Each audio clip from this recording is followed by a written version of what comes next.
नमस्कार, स्वागत है आपका इस ऐतिहासिक सफर में जहां हम आपको ले चलेंगे भारत के प्राचीन इतिहास से लेकर तक की यात्रा पर। भारत की समृद्ध संस्कृति, अद्भुत धरोहर और महान ऐतिहासिक घटनाओं के बारे में जानने के लिए तैयार हो जाइए। इस वीडियो में हम आपको दिखाएंगे पुरानी तस्वीरें, वीडियो क्लिप्स और ऐतिहासिक स्थलों के दृश्य।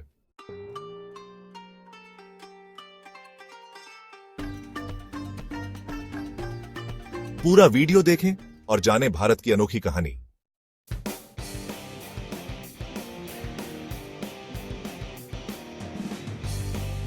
हमारी कहानी शुरू होती है भारत की प्राचीनतम सभ्यताओं से। हड़प्पा और मोहनजोदड़ो सभ्यताओं ने सिंधु घाटी में एक विकसित जीवन शैली का निर्माण किया। लगभग 3300 ईसा पूर्व इन सभ्यताओं ने शहरीकरण की नींव रखी। हड़प्पा की विशाल नगर व्यवस्था, उन्नत जल निकासी प्रणाली और व्यापार ने सभ्यता की ऊंचाई को दर्शाया। लोग कृषि, व्यापार और हस्तकला में पारंगत थे। हड़प्पा सभ्यता का पतन लगभग 1900 ईसा पूर्व में हुआ, जिसके कारणों पर आज भी शोध जारी है।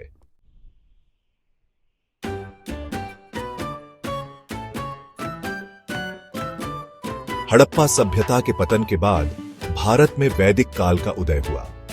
इस काल को ऋग्वेद, यजुर्वेद, सामवेद और अथर्ववेद जैसे ग्रंथों के सृजन के लिए जाना जाता है। आर्य जनजातियों ने उत्तर भारत में अपने समाज और धर्म का विकास किया। इस काल में वर्ण व्यवस्था की स्थापना हुई, जिसमें ब्राह्मण, क्षत्रिय, वैश्य और शूद्र थे। आर्यावर्त की राजनीति में राजा और सभा का महत्व था। वैदिक संस्कृति ने भारतीय समाज, धर्म और जीवन के सभी पहलुओं पर गहरा प्रभाव डाला।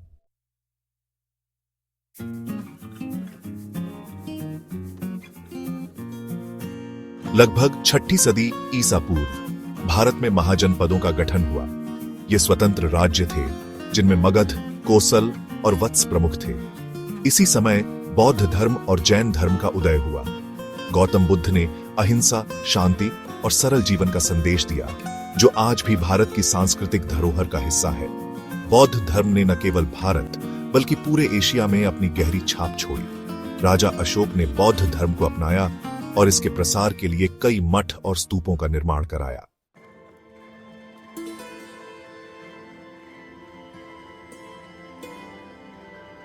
चंद्रगुप्त मौर्य ने मौर्य साम्राज्य की स्थापना की, जो भारत का पहला बड़ा साम्राज्य था। उनके प्रधानमंत्री चाणक्य के मार्गदर्शन में मौर्य साम्राज्य पूरे भारत में फैल गया। सम्राट अशोक ने कलिंग युद्ध के बाद बौद्ध धर्म को अपनाया और अहिंसा का संदेश दिया। अशोक ने बौद्ध धर्म का प्रचार किया और भारत में कई स्तूपों का निर्माण कराया। मौर्य साम्राज्य के पतन के बाद गुप्त साम्राज्य का उदय हुआ। इसे भारत का स्वर्णिम युग कहा जाता है। कला, विज्ञान, साहित्य और धर्म के क्षेत्र में गुप्त काल में महत्वपूर्ण प्रगति हुई।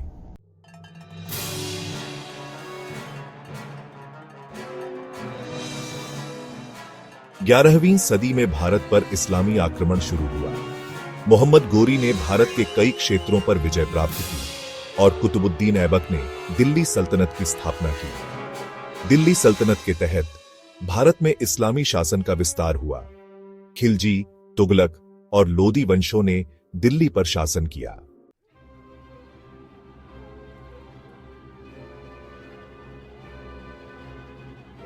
(1526) में बाबर ने पानीपत की लड़ाई में इब्राहिम लोदी को हराया और मुगल साम्राज्य की नींव रखी। अकबर ने साम्राज्य को विस्तार दिया और धार्मिक सहिष्णुता की नीति अपनाई। शाहजहां के समय में मुगल वास्तुकला ने अपनी चरम सीमा को छुआ। ताजमहल, लाल किला और फतेहपुर सीकरी जैसी इमारतें आज भी मुगल वास्तुकला के प्रतीक हैं।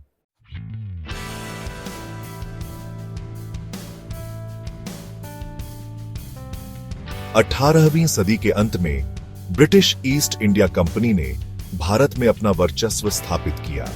1857 की क्रांति ने भारतीय स्वतंत्रता संग्राम की शुरुआत की। महात्मा गांधी के नेतृत्व में सत्याग्रह और अहिंसा के सिद्धांत पर आधारित स्वतंत्रता संग्राम ने अंग्रेजों के शासन को चुनौती दी। 15 अगस्त 1947 को भारत ने स्वतंत्रता प्राप्त की।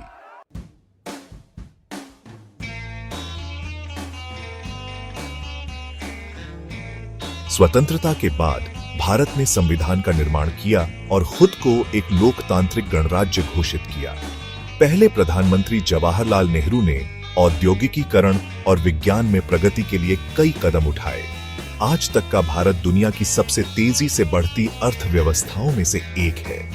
आईटी, अंतरिक्ष अनुसंधान और उद्योगों में भारत ने विश्व स्तर पर अपनी पहचान बनाई है।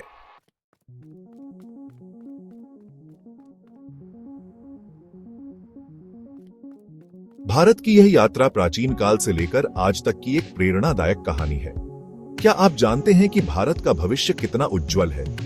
अगर आपको यह वीडियो पसंद आया हो तो कृपया लाइक और सब्सक्राइब जरूर करें। अगला वीडियो किस देश पर देखना चाहेंगे? हमें कमेंट्स में जरूर बताएं। धन्यवाद।